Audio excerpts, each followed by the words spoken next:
All right, good morning and happy Easter. We are starting today with the Srimad Devi Bhagavatam, Skandha 2, Chapter 9.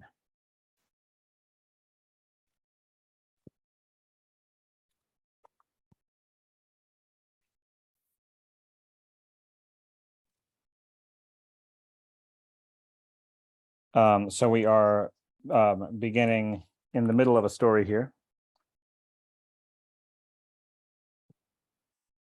Regarding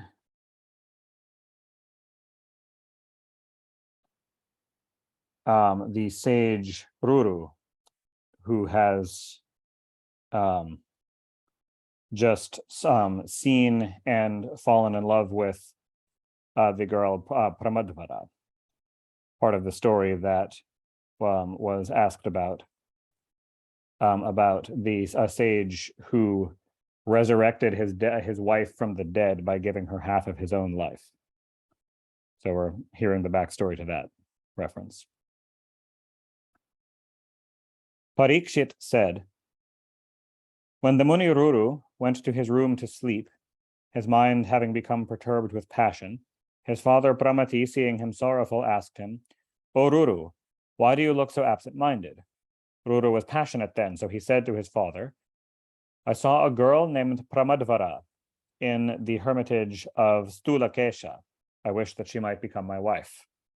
Hearing this, Pramati went immediately to the hermitage of Stulakesha and pleased Stulakesha by various conversations and asked for his beautiful daughter. And Stulakesha promised that he would give his daughter in marriage on an auspicious day. Then both the high-souled persons, Pramati and Stulakesha, began to work in cooperations and make arrangements for the marriage ceremony. And they collected various articles in the hermitage. When the fair-eyed girl, Pramadvara, while playing in the courtyard of the house, trod on a serpent and was bitten by it and consequently died. Seeing then Pramadvara dead, all the munis of the place assembled and cried and wept with sorrowful hearts, when a great tumultuous uproar ensued. Though the life departed from Pramadvara's body, yet seeing the brilliant luster of her lifeless body lying on the ground, Stulakesha, her father and nourisher, became very sorry and wept aloud. Hearing his cry, Ruru came there to see what had happened, and perceived the girl, though lifeless, yet seeming alive, looking as if she's just asleep or some such, and lying on the ground. Seeing Stulakesha and other rishis weeping, Ruru went out from that place and with a grievous heart began to cry aloud. Alas, he thought, fate has certainly sent this serpent as the cause of all my miseries and to mar all my happiness. Alas, what am I to do now? Where to go? When my beloved has fallen into the jaws of death, I do not want to live any longer, bereft of my wife. Oh, what an unfortunate creature I am. I have not been able to embrace this beautiful darling of mine. I am deprived of kissing her face and marrying her. Alas, fie to my human birth. Let my life go out just now, inasmuch as I could not, out of mere shame, throw myself on the burning pyre along with my beloved.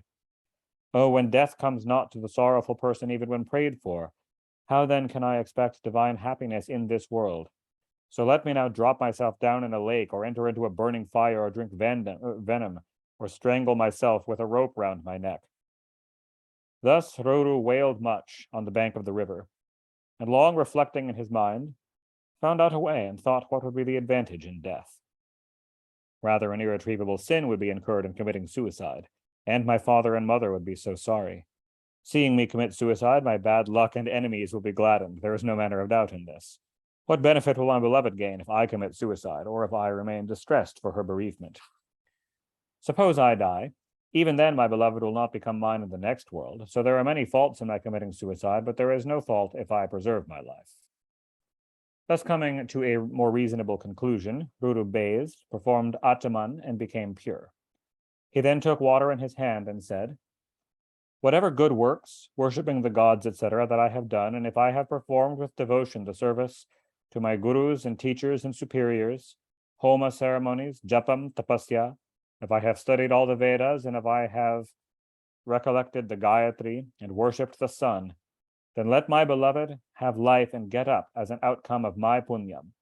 If my beloved does not get back her life, I will certainly quit my life. Thus saying, he worshipped the devas mentally, and threw that water from his hands on the ground. Thus Ruru, with a sorrowful heart, was weeping. A messenger of the Devas came down and said to him, "O Brahman, don't make this bold attempt. How can your beloved get back her life? The life period of this beautiful girl, born of Gandharva's sperm and Apsara's ovum, is now exhausted. Now look for another beautiful woman. O one of very dull understanding, why are you crying in vain? Where is the affection between you and this girl? She died in an unmarried state, having not yet married you." At this Ruru said, "O Deva messenger, I won't marry any other lady, whether my beloved gets back her life or does not. In case she does not regain her life, I will also forego my life at this instant." At this greatest importunity of Ruru, the Deva messenger became glad and spoke the following truthful, beneficent, yet beautiful words. "O Brahmana, I will suggest one way to you, kindly hear. The Devas ordained this long, long ago. You can give up half your lifespan, and with that you can make this girl alive again." Ruru said, "O Deva messenger, I give half my lifespan to the girl. There is no doubt. Let my beloved get back her life and get up." The king said, "O ministers, at this time, Vishvavasu, knowing that his daughter Pramadvara was dead, descended from the heavens in a celestial car and came to the place.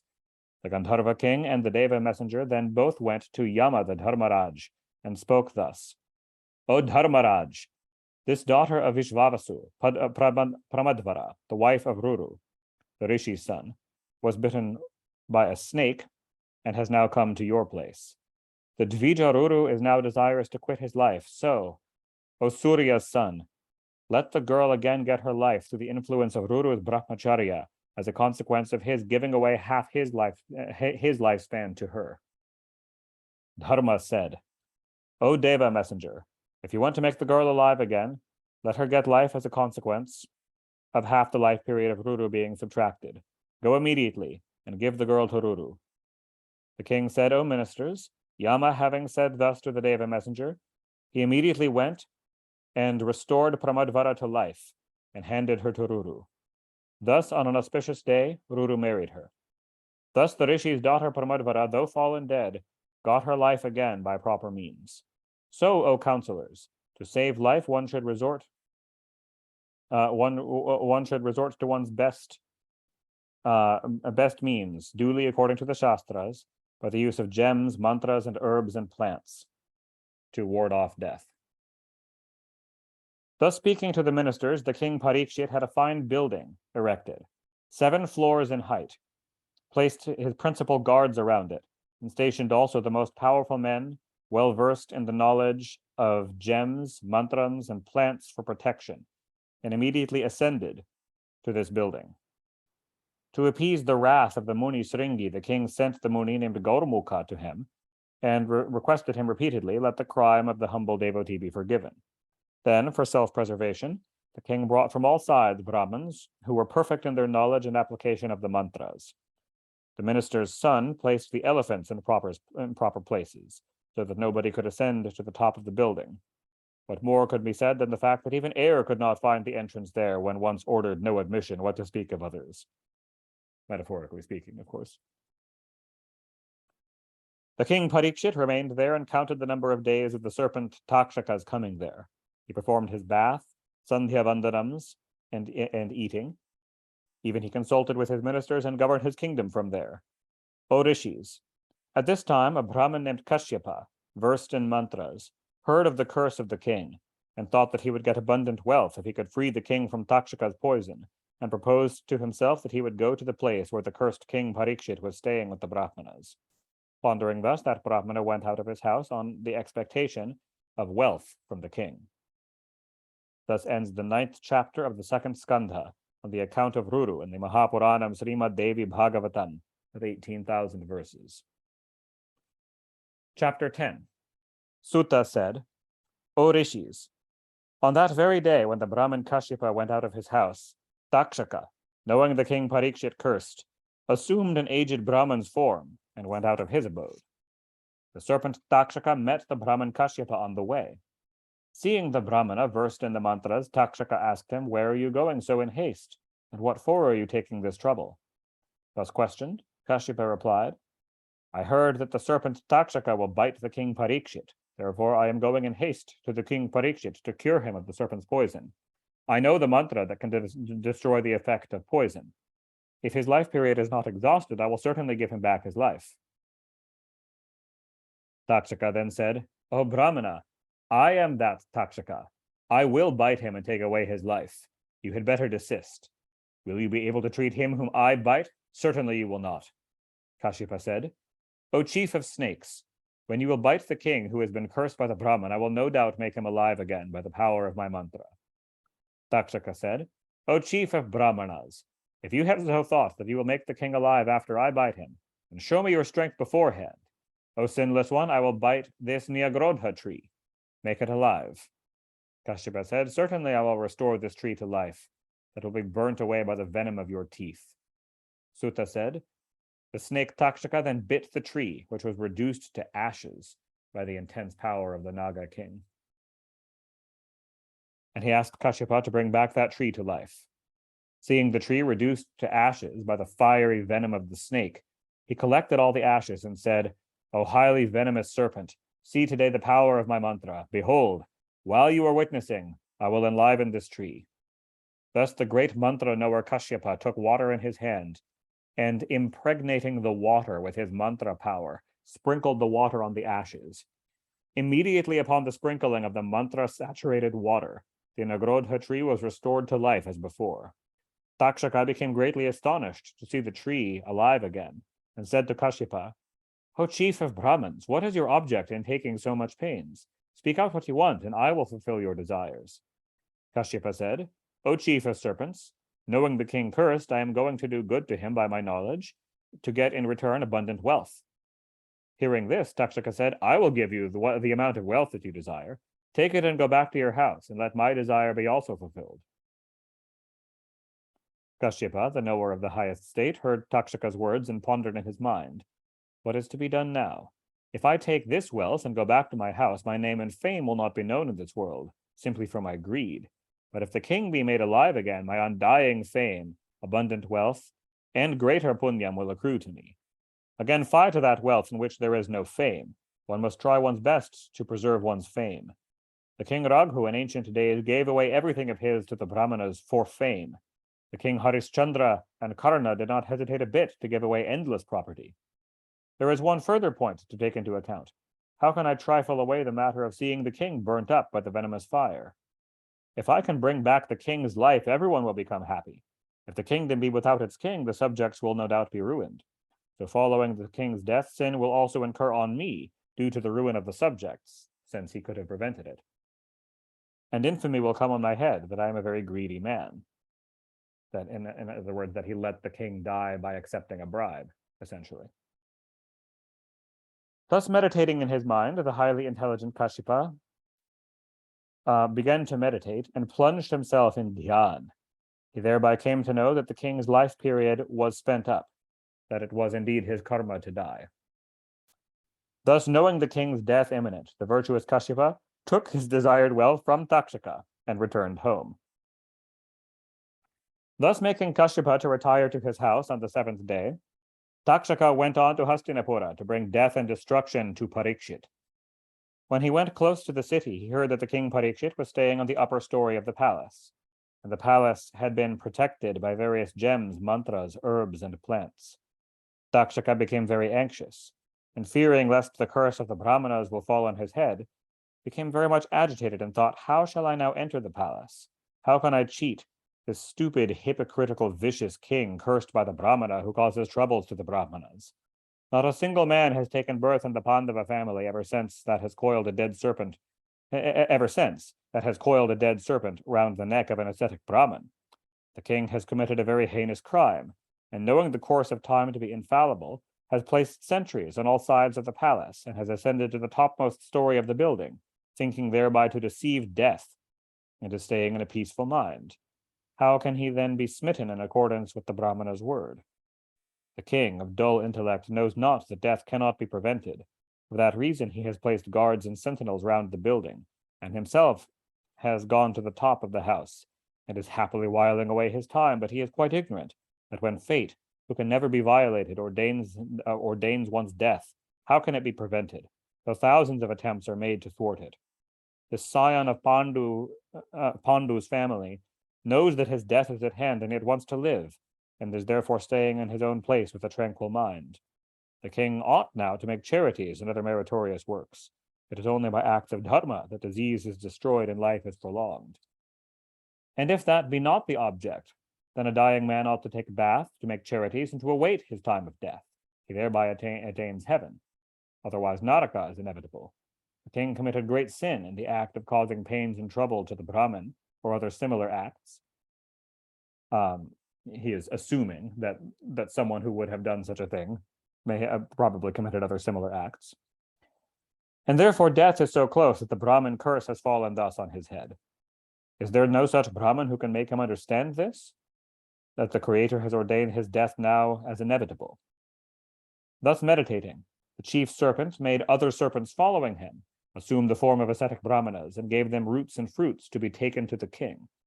The serpent Takshaka himself entered within the fruits in the form of an insect. Then the ascetic serpents took the fruits and quickly went out of the place where they had made these preparations. They came to the palace where Parikshit was resting.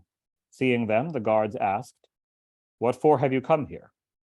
Hearing this, they said, "We are coming from the ashram to prolong the life of the hero king, the son of Abhimanyu and the son of the Pandava family, chanting the mantras of the Atharva Veda, and we want to have an interview with the king. Now you better go and inform the king that some munis have come to see him.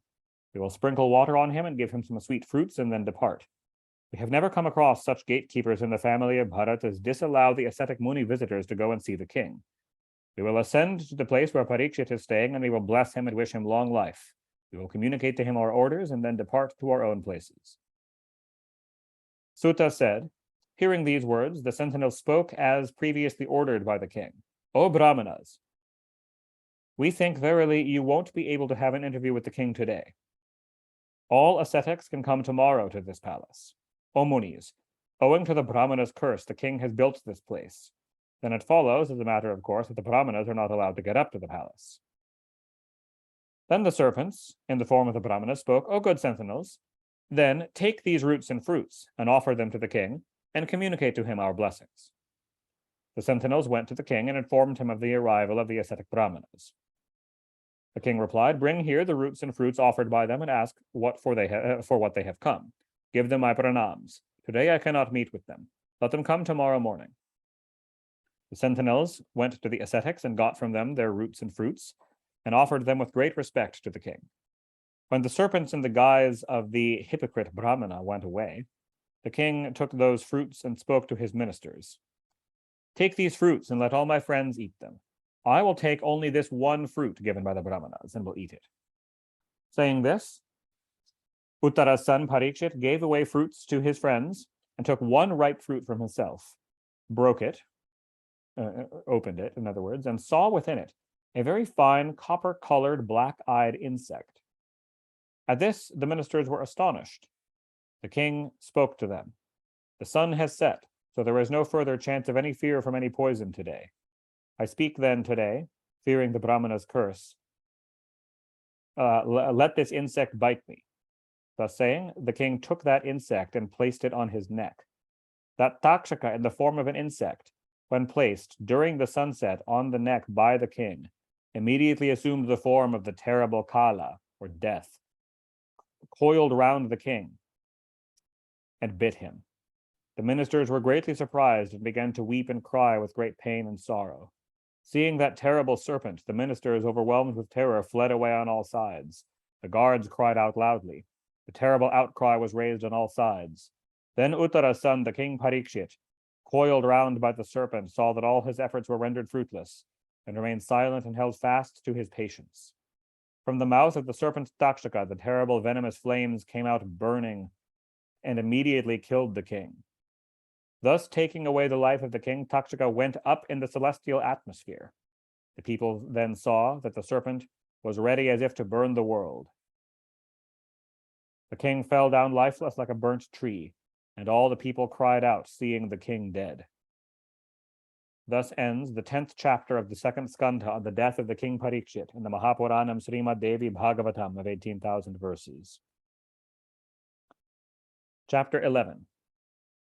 Sutta said, O Munis, seeing now the king lifeless, and his son a mere boy, the ministers themselves performed all his funeral ceremonies, since his son was too young to do so. First, they burned the king on the banks of the Ganga without uttering any mantra, as his death was an accidental one due to snakebite, in which case no mantras are chanted during the cremation.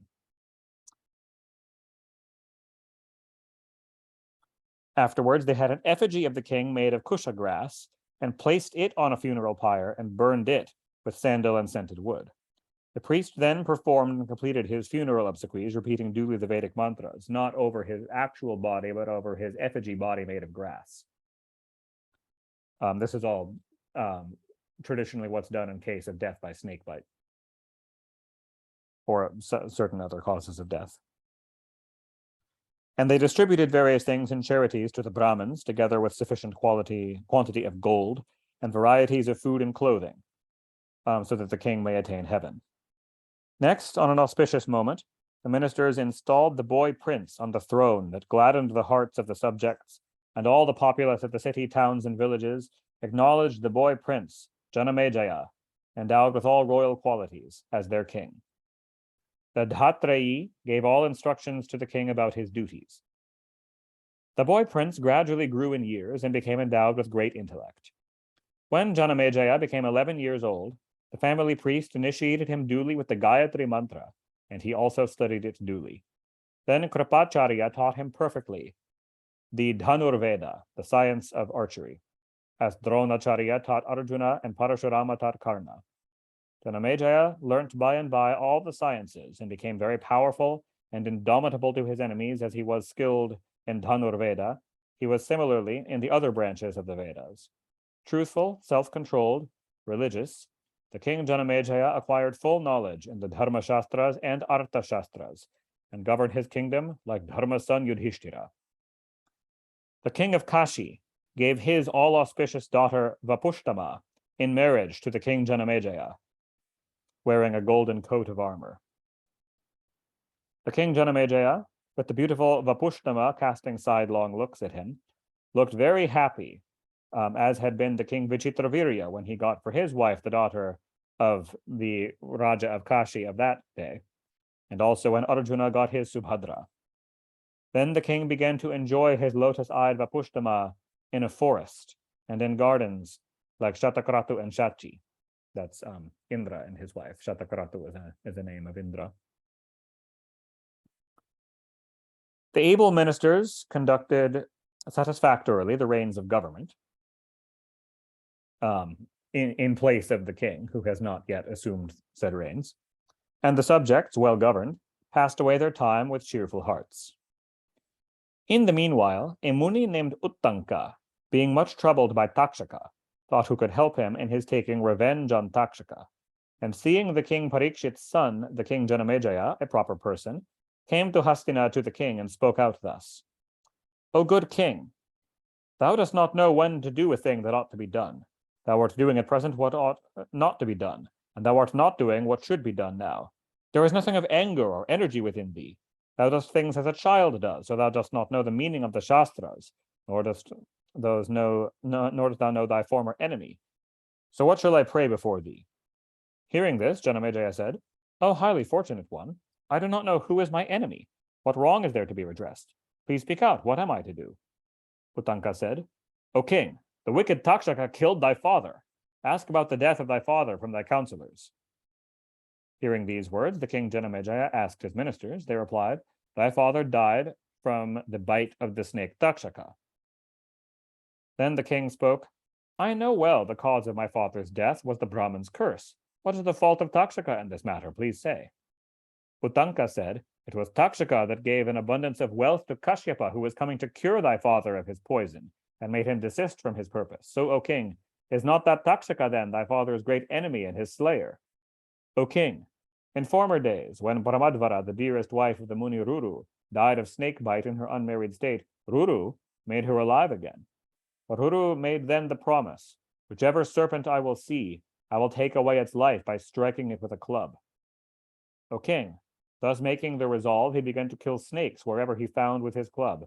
And thus, in his course of travel all round the earth, he saw within a forest an aged, terrible Bhonda serpent, or water snake, a river python,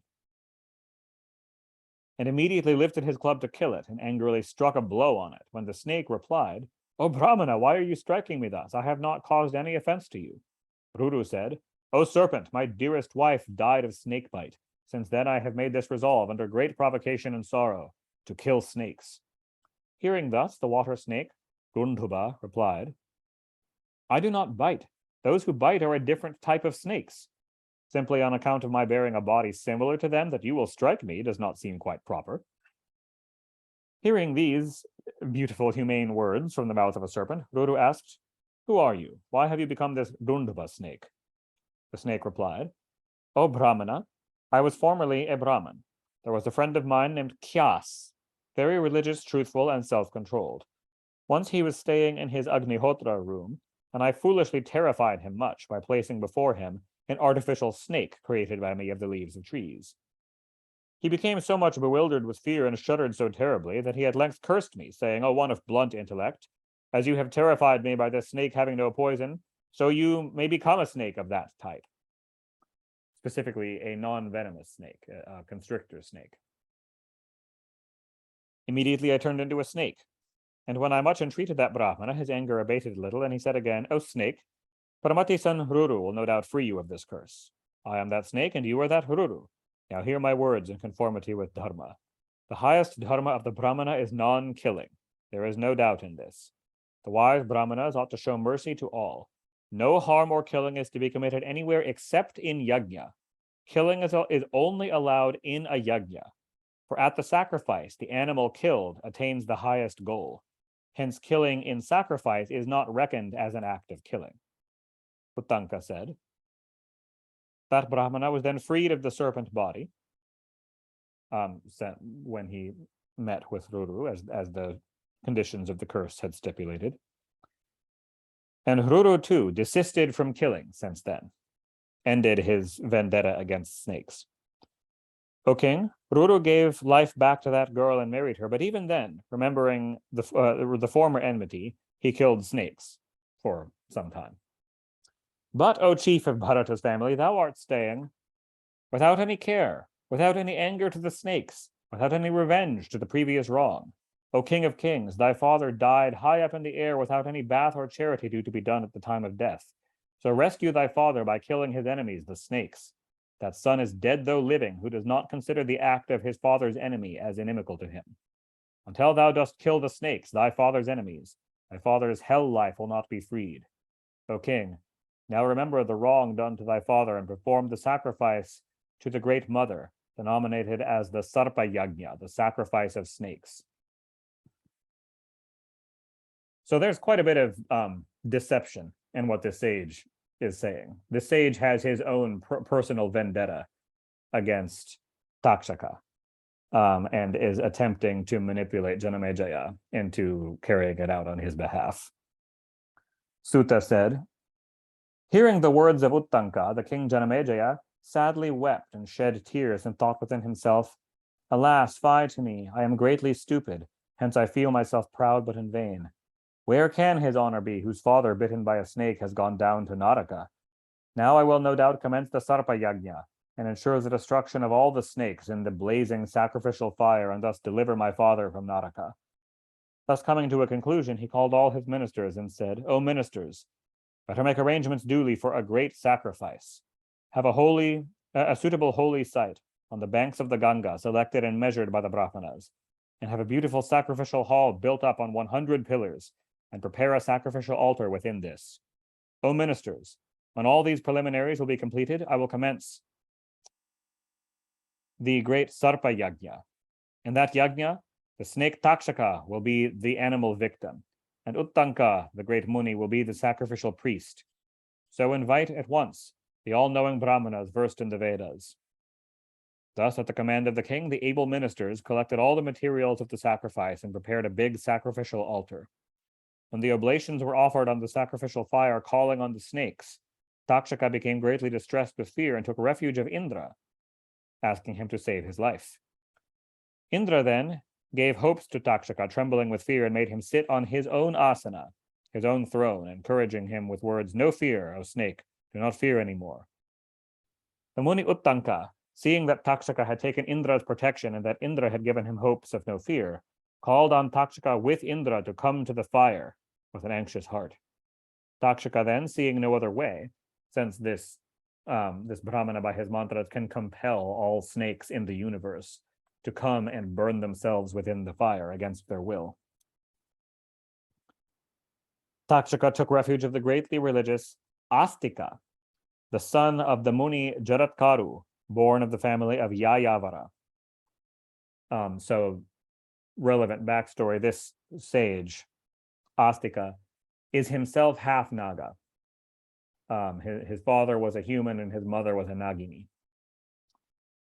And so he is a sage who is very close to the Nagas and very much has the Nagas' best interests at heart, since his mother is one of them. Astika came to the sacrificial hall and chanted hymns in praise of Janamejaya. The king, too, seeing the Muni boy, since he was very young, this sage, Astika, seeing him greatly learned, worshipped him and said, "What for have you come? I will give you what you desire." Hearing this, Astika prayed, "O highly enlightened one, let you desist from this sacrifice." The truthful king prayed thus again and again, stopped the Sarpa Yajna to keep his word to the Muni, to give him what he desired. Vaishampayana then recited the whole of the Mahabharata to the king to cheer up his heart. That was, in fact, the first time ever that the Mahabharata was recited. It had just been composed by Vyasa, who taught it to Vaishampayana, who was there, and that was the first ever public performance of it. But the king, hearing the whole Mahabharata, could not find peace and asked Veda Vyasa, who was also there in person, "How can I get peace? My mind is constantly being burned with sorrow. Say, what am I to do? I'm very miserable, hence my father Parikshit, or rather because my father Parikshit, the son of Abhimanyu, has died an unnatural death. O lucky one, a Kshatriya's death in a deadly battlefield is praiseworthy. Even his death in his own house, if followed up according to natural laws and vidhis, is commendable, but my father did not die such death. Under the Brahmana's curse, why did he, quite senseless, quit his life high up in the air? O son of Satyavati, now advise me so that my father who is in Naraka can again go up to the heavens, and that my heart may find its way to peace." Thus ends the 11th chapter of the second skandha on the Sarpa Yajna in the Mahapurana Srimad Devi Bhagavatam of 18,000 verses. Chapter 12. Suta said, hearing these words of the king, Vyasadeva, the son of Satyavati, addressed to him before the assembly thus, "O king, I am now reciting to you a Bhagavata Purana, holy, wonderful, filled with many anecdotes and leading to auspicious results. Listen. Before I made my son Shuka study this Purana, O king. I will now recite before you that highest Purana with all the secrets contained therein. I have extracted this from all the agamas. It brings in dharma, artha, kama, and moksha. Hearing this gives always happiness and good results." At this, Janamejaya said, "O Lord, whose son is this Muni Astika? Why did he come as an obstacle in my Sarpa Yajna? And what object had he in preserving the snakes? O highly fortunate one, kindly describe all this in detail. After this, recite that Purana also in detail to me." Vyasadeva said, "O king, in former days there lived a Muni named Jaratkaru. He always remained in the path of peace, and he did not marry. Once he saw, in a cave in a forest, his fathers and forefathers. They spoke to Jaratkara thus, "O son, marry. We will thereby be greatly pleased. If there be a son of good character born to you, we will all be freed from all troubles, and we would then be able to get to the heavens." Hearing this, Jaratkaru said, "O forefathers, if I get a girl of my name without begging and asking, and if she be entirely obedient to me, I will marry and lead a householder's life. Thus I have spoken truly to you." Thus saying to his forefathers, Jaratkaru went on tour to the holy places. Now it happened so that at that very time, Kadru, the mother of snakes, cursed her sons, saying, "May you be burnt by fire." The matters of this incident run as follows. At that moment, Kadru and Vinata, the two co-wives of Kashyapa, saw the horses yoked in the chariot of the sun and thus argued with each other. Kadru, seeing the sun's horse, first asked Vinata, "O good one, tell me soon what is the color of this horse." Vinata said, "O auspicious one, what do you think?" I said, "The color of the horse is white. You also better say beforehand what is its color. They will then lay a wager." Kadru said, "O smiling one, I think the horse is black. Now come, let us challenge. Whoever will be defeated will become the slave of the other." Thus saying, Kadru told her sons that were obedient, "Cover by your bodies all the pores of the body of the horse of the chariot of the sun so that it may look black. Go and do it." At this, some snakes replied, "That cannot be." Kadru then cursed them, saying, in other words, they refused to assist her in a deception. Kadru cursed these snakes who refused to obey her, saying, "Let you fall on the sacrificial fire of Janamejaya." Then the other snakes tried to please their mother and coiled round the back of that horse so that the horse began to look black. Kadru and Vinata, the two co-wives, went together and saw the horse. Vinata saw it black and became very sorry. Now Garuda, Vinata's son, very powerful, and the devourer of snakes, was passing that way, and seeing his mother very distressed, asked her, "O mother, why do you look so very sorry? It seems as if you are weeping." "Aruna, the charioteer of the sun, and myself are your two living sons. Fly to us that while we are living, you will have to suffer pains." "O beautiful one, if mother suffers while her son is living, then what use is there in having such a son? So, O mother, give out the cause of your grief, and I will remove it at once." Hearing this, Vinata said, "O son, what shall I say to you of my misery? I am now become the slave of my rival wife. By some pretext, she defeated me and is now telling me to carry her on my back. O son, for this reason I am sorry." Hearing these words of his mother, Garuda said, "Very well, I will carry her on my shoulders wherever she wishes to go. O auspicious one, you need not be sorry. I will remove all your cares." Vyasadeva said, "Thus spoken to by Garuda, Vinata went to Kadru. At that time, the highly powerful Garuda went there also to free his mother of her slavery, and carried Kadru with all her sons on his back to the other side of the ocean. When Garuda went across the ocean, Garuda spoke to Kadru, "O mother, I bow down to thee. Kindly say how my mother can be freed of your slavery." Hearing this, Kadru said, "O son, if you can bring today, by your sheer force, Amrita from the Deva Loka and give it to my sons, then you will be able to free your helpless mother." When Kadru said so, the highly powerful Vinata's son, Garuda, immediately went to the abode of Indra and, fighting hard, stole away the Amrita Kalasha and brought it and gave it to Kadru and freed his mother Vinata from the slavery of Kadru. In the meantime, the snakes went for their bath, after which they would drink the nectar, and Indra stole away that jar which contained nectar.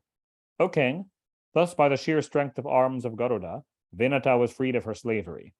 On the other hand, when the snakes returned from their bath and found that there was no jar of nectar, they began to lick the kusha grass over which the jar of nectar had been kept, thinking that they would get thereby some drops of nectar which might have trickled over. And the result was that by the sharp edges of the grass, the tongues of all the snakes were cut asunder into two. Hence the snakes are called the Vajiva. This is all a very quick summary of a much longer story from the Mahabharata about the whole rivalry of Kadru and Vinata, and this whole story with Garuda. There's much more to it. This is a quick summary. The Naga Vasuki and others, whom Kadru, the mother of serpents, had cursed, went to Brahma and took his refuge and informed all of the cause of their terror, the curse of their mother, to burn in the yajna, the sacrificial fire of Janamejaya. Brahma spoke to them, "Go and give Jaratkaru, the sister of Vasuki, in marriage to the great Muni Jaratkaru," both of the same name. So the husband and wife have the same name, Jaratkaru the Muni and Jaratkaru the sister of Vasuki. "In her womb, a son named Astika will be born, and he will certainly deliver you from your difficulties."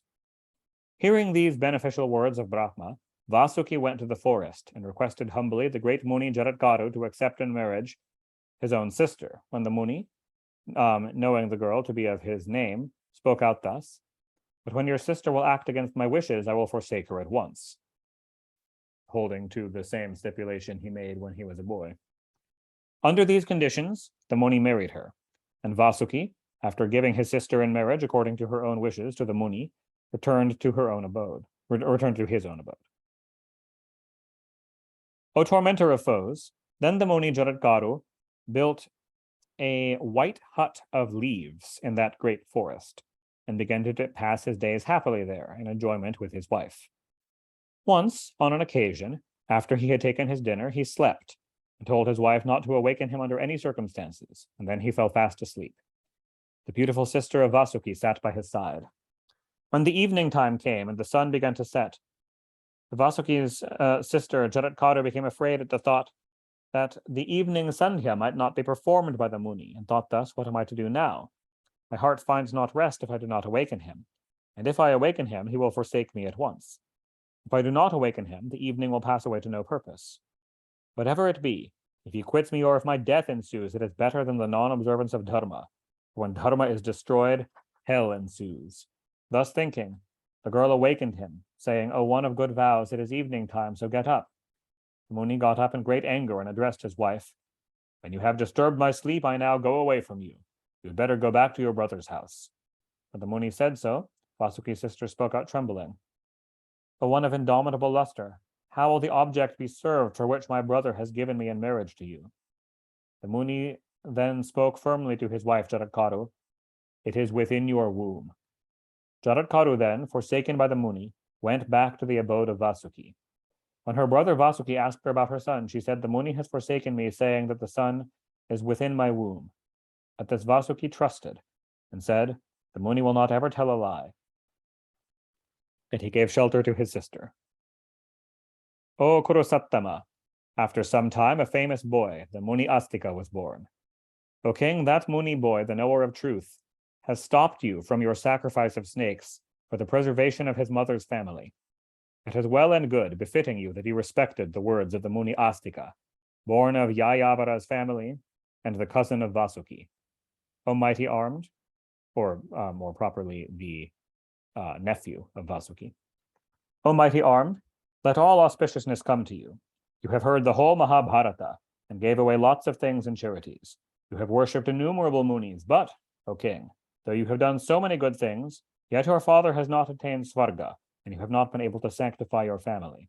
So, O king Janamejaya, now install a capacious temple of the Devi with the highest devotion. Then all your desires will be fulfilled. The all-auspicious Devi, the giver of all desires, makes the kingdoms more stable and increases the family if she be always worshipped with the highest devotion. O king, you had better perform duly the Devi Makayagnya, Yotishtoma, and others, pleasing to the Devi. And here the great Purana Srimad Devi Bhagavatam, filled with accounts of the glorious deeds of the Devi. I will make you hear now that divine Purana, filled with various sentiments, highly sanctifying and capable to carry one across this ocean of the world. O king, there is no other subject in this world worthy to be heard than the above Purana, and there is no other thing to be worshipped than the lotus feet of the Devi. O king, those are certainly fortunate, they are intelligent and blessed, in whose hearts love and devotion of the Devi Bhagavati reign always.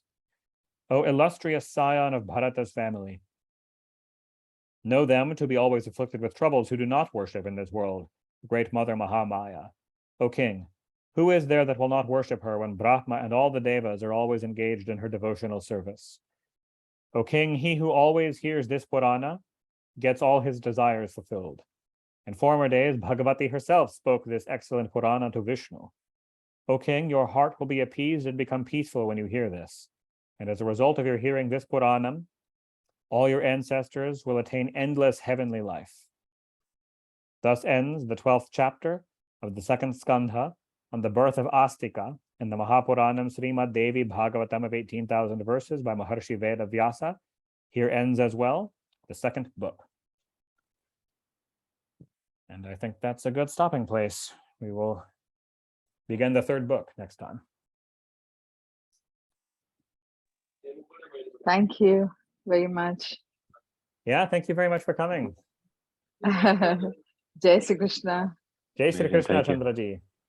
Yeah, thank you. It Yeah. was very nice to hear you after a long time. I Yeah, just came yeah. back from India. Oh, nice, Yeah, nice. yeah. I had a trip to Where India.